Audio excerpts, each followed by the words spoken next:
welcome to the Recovery Daily Podcast. I'm your host, Rachel Miller. I'm a stroke survivor and grateful recovering alcoholic. Today I'm going to talk about my post-stroke symptoms. I've been feeling a lot of symptoms, first of all, in the past couple days, so I wanted to talk about those.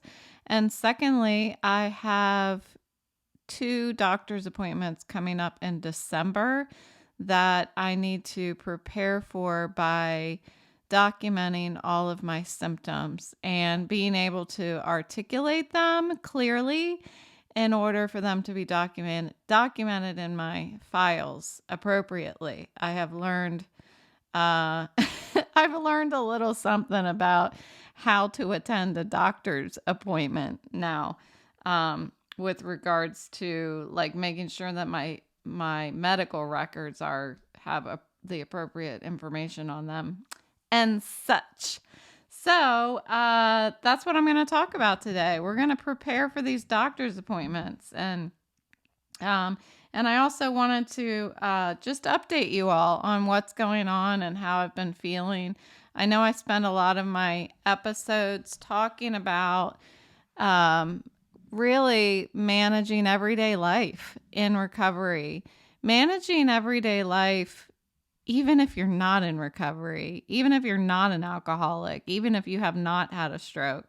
All of these topics really should resonate with most everyone, with a couple exceptions. There are some that are very much focused on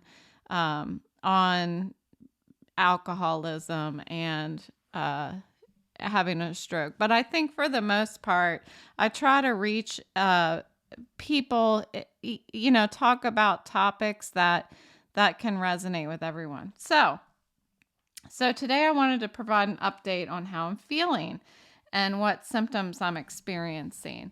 So next month I'll be going to the neuro-ophthalmologist, and I'll be needing to be fully prepared to be able to articulate my symptoms. I'll also be going to a neuropsychiatric exam.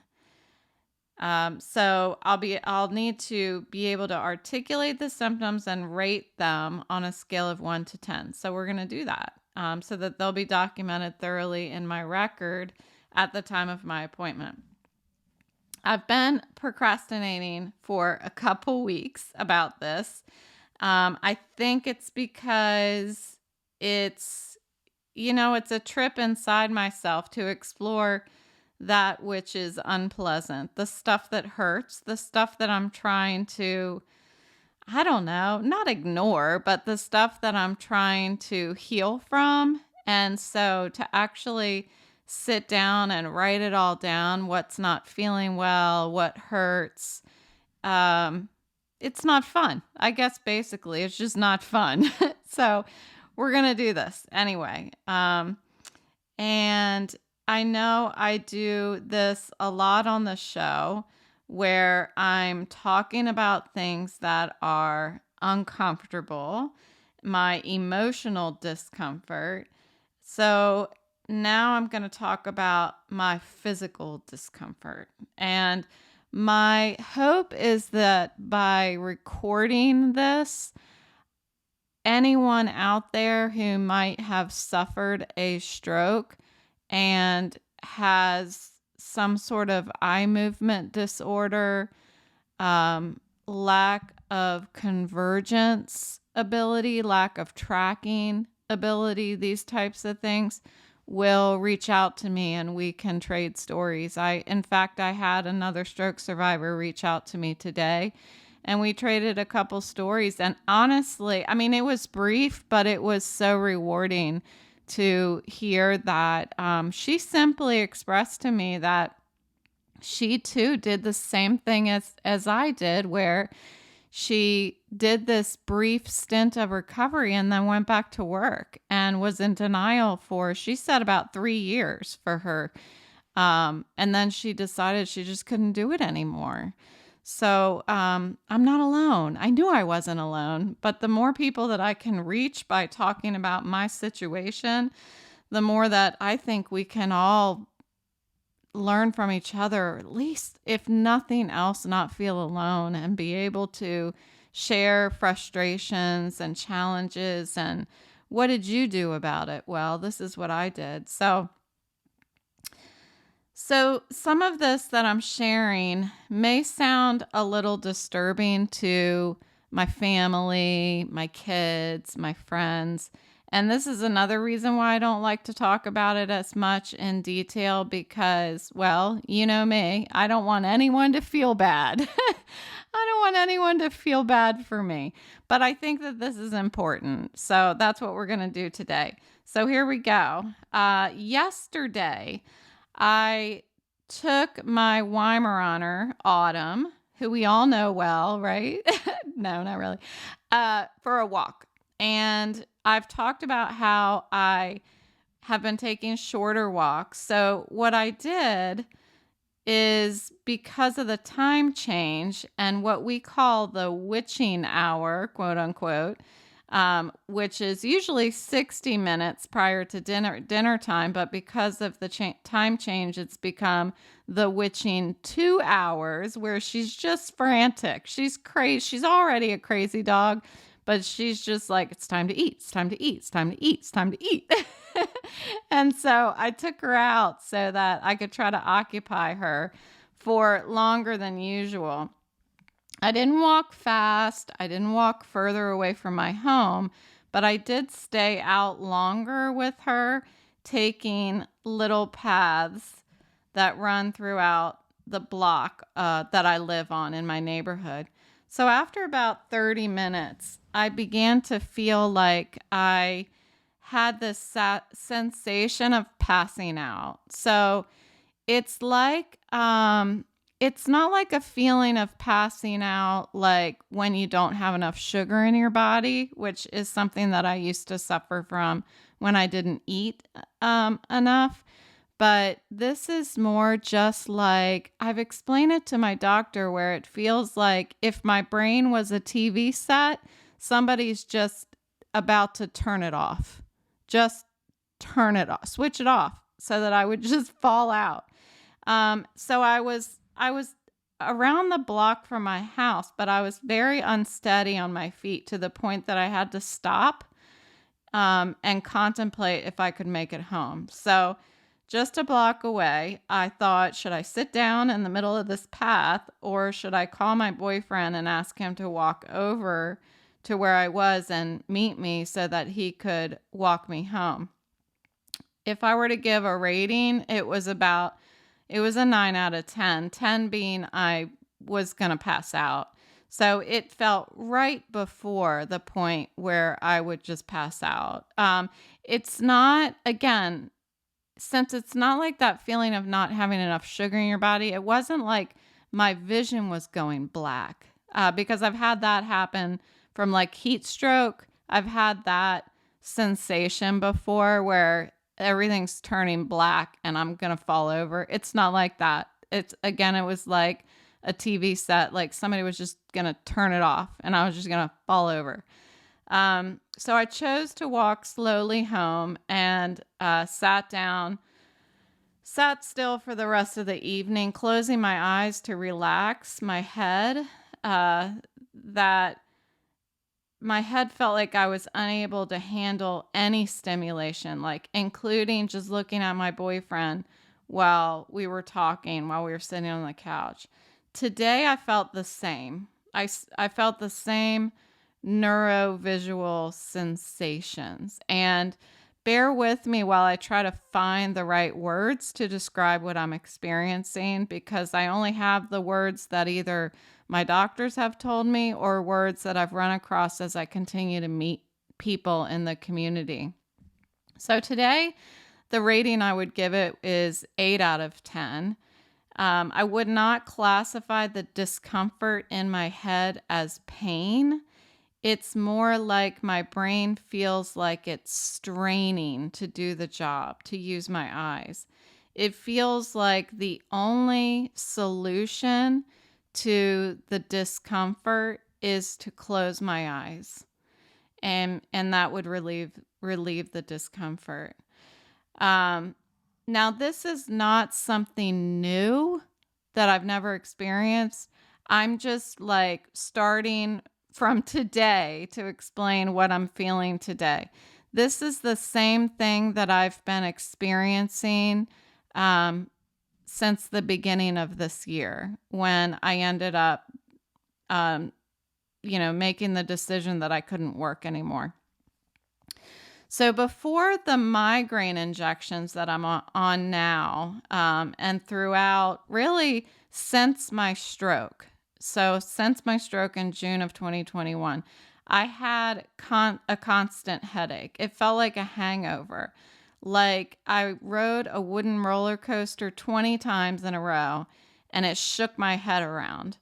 It felt like someone punched me in the head. In fact, back when I was an active alcoholic, I was really, really hungover one day, and my family, and I were going to, I think we went to Six Flags. I'm not quite sure where we were, but we went to a amusement park of sorts, and we rode roller coasters. And so that is the feeling that I have a lot is that feeling like I'm hungover and I rode a roller coaster. That's what it feels like in my head.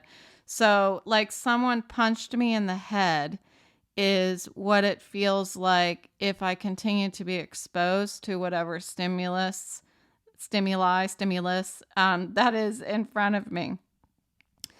So after going through this slow and managed recovery process right after my stroke for those 3 months after my stroke to get myself back to work, I rotated the time on and time off of digital devices. I thought after 3 months, rather than like, I knew it wasn't gone. I knew the pain wasn't done.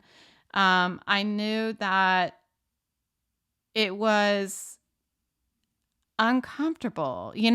I didn't think it was going to get any worse. I thought it would only get better from that point. So I decided, okay, I think at this point it's manageable. I'll go back to work. I won't go on long-term disability. And then it will just continue to get better. That's what I thought was going to happen. I thought that I should be better. This is this period of denial. This is where I thought, yeah, I had a stroke. If I saw somebody else had a stroke and they went back to work, I'd be thinking, what in the world are you doing? But it was me, and I'm thinking, I should be better. This wouldn't happen to me.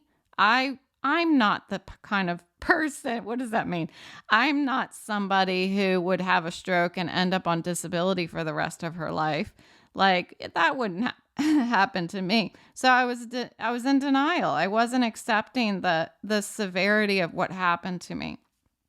After 2 years of doing this and ignoring the constant discomfort and working full time until the beginning of this year, my chronic headaches began to increase, and I would rate them throughout the past 2 years as about a 4 out of 10. I don't think I ever really got below a 4, 10 being worse. I know I never got to the point where I didn't have a day that I didn't have a headache. But this year, they went straight up to a 9 out of 10. Again, 10 being pass out. Then the sharp pains began. So the sharp pains are a different sensation than the headaches.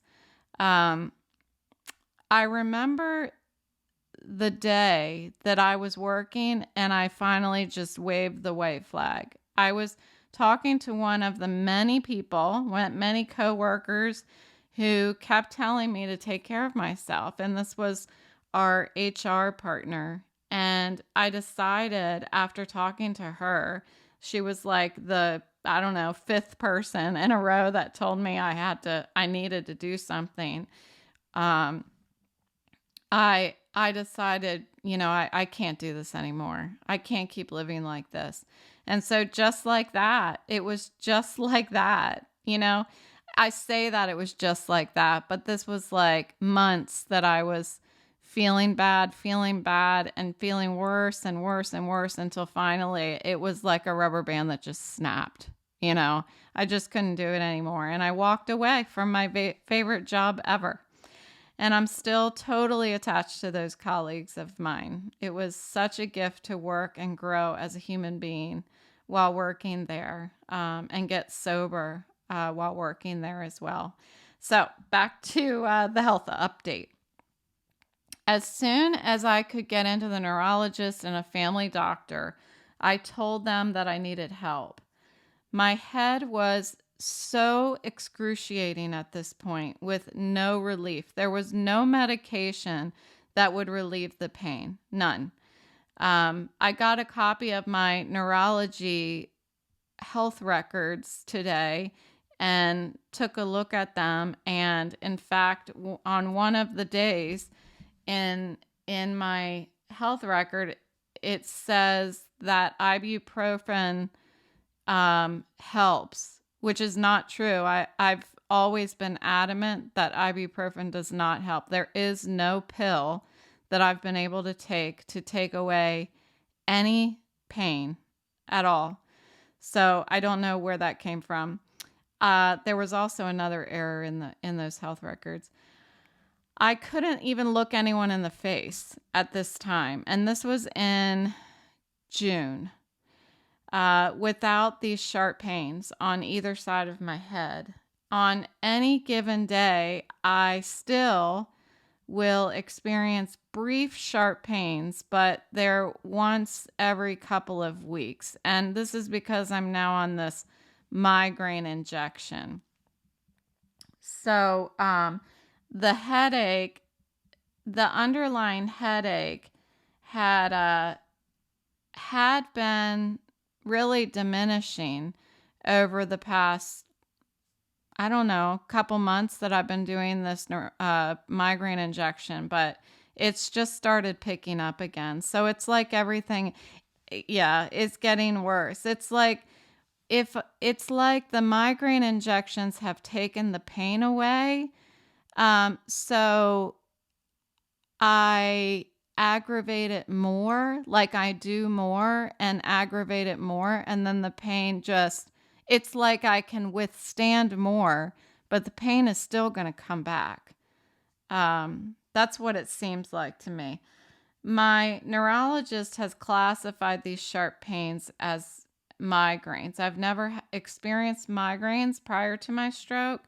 So I was really more afraid that I was having an aneurysm. Like, it scared the living crap out of me, the pain. It's so excruciating. And I'm still not totally convinced that there isn't something more happening, something more serious going on in my brain. But I've had an MRI, and that was something that I also looked at today, is the results from my second MRI. And nothing has changed since the first MRI. So that's good. But there does seem to be a correlation. This is kind of a side note, a correlation between my neurological vision symptoms, meaning my eyes and my brain and how they're working together. There's a correlation between that and my cognitive abilities. The more stimulation visually that I have, the less cognitive focus I'm able to have. The more discomfort I feel in my head, the more errors I experience in my speech and in my word choices, my ability to remember things. Like I'll forget mid-sentence what I'm talking about, or what I'm thinking about. I've had that happen before, where I'm just sitting there and I'm thinking about something, and then all of a sudden, poof, it's gone. I don't even know what I was thinking of.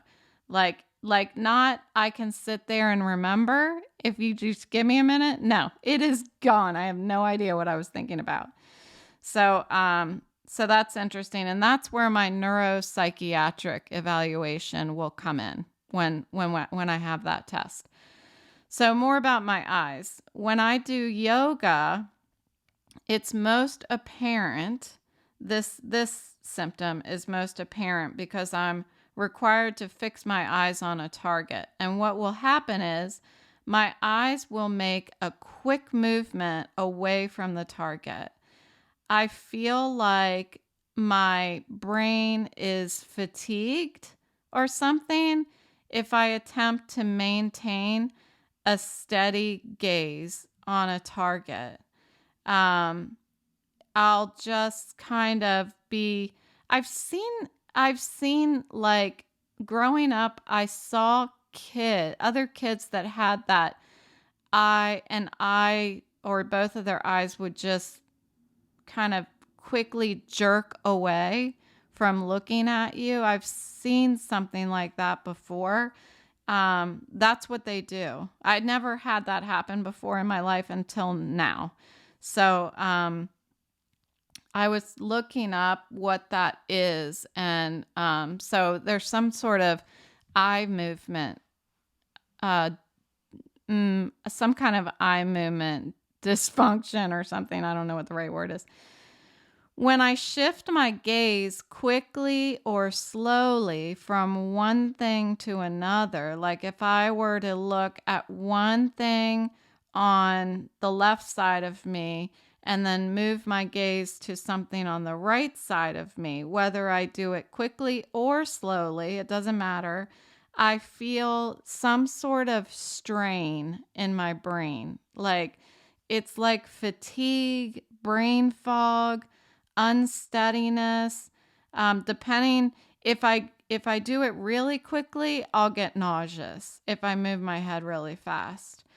From what I've been able to collect in my research so far, I'm suffering from some sort of eye movement disorder. That's one of the problems. In addition to that, there seems to be classic migraine causes like lights in a store or an office that cause immediate discomfort. So when I get yesterday, my boyfriend and I went to Home Goods, which was like going to freaking Disney World for me to get out of the house. So inside Home Goods, I had to wear sunglasses. And if we go to the grocery store or something like that, I try to keep my sunglasses off. I don't know why, because I'm a glutton for punishment. I don't know, because I should just keep them on, but it's harder to see in there. So anyway, I feel best if I keep my sunglasses on.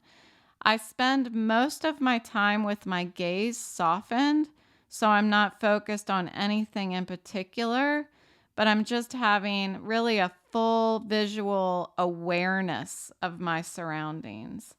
I've talked a lot about this remarkable writing tablet that I use. So how am I able to do that?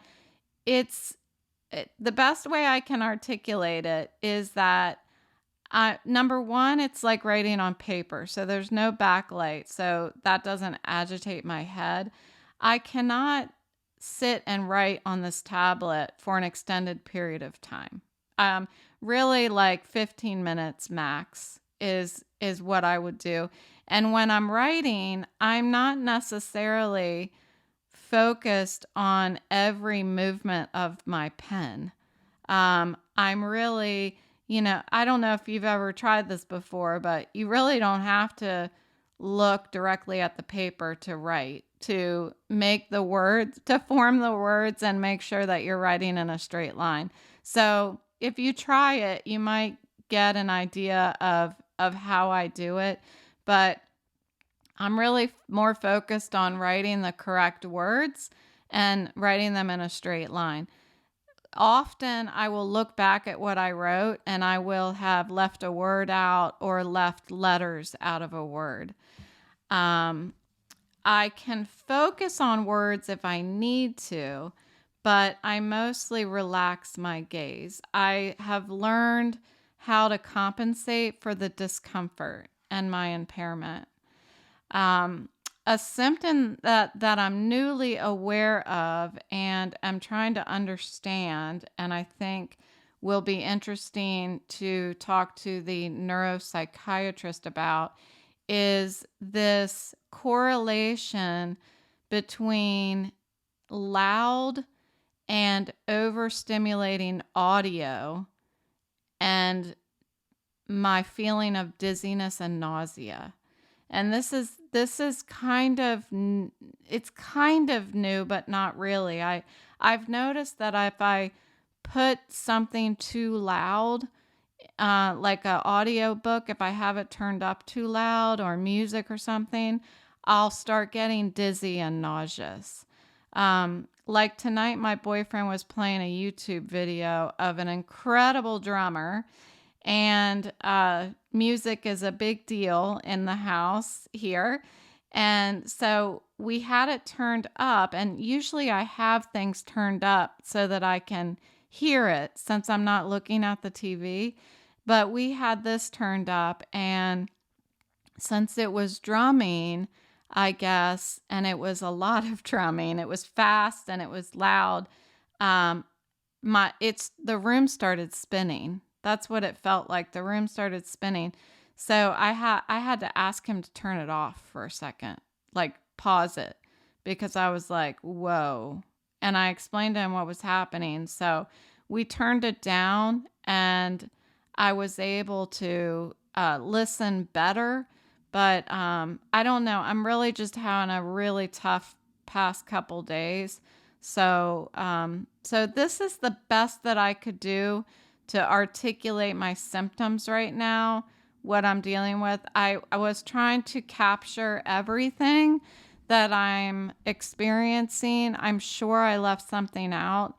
And if I did, I will, I'll jot it down when I think of it, and I will update you guys on that. So I appreciate having the opportunity to talk about my symptoms and share those with you. If you know somebody who had a stroke, I don't know, if you have heard of anything that has to do with these sort of eye movement, I don't know, disorders, please reach out to me. I can be reached. I have a website, recoverydailypodcast.com. You can find me on LinkedIn, Facebook, Instagram. You can reach me by email at rachel@recoverydailypodcast.com. So please reach out to me. Any comments are welcome. I truly appreciate all of you being here and helping me build this community so that we can recover together from whatever it is that you face as a challenge in your life. So thanks so much for listening, and I'll talk to you tomorrow.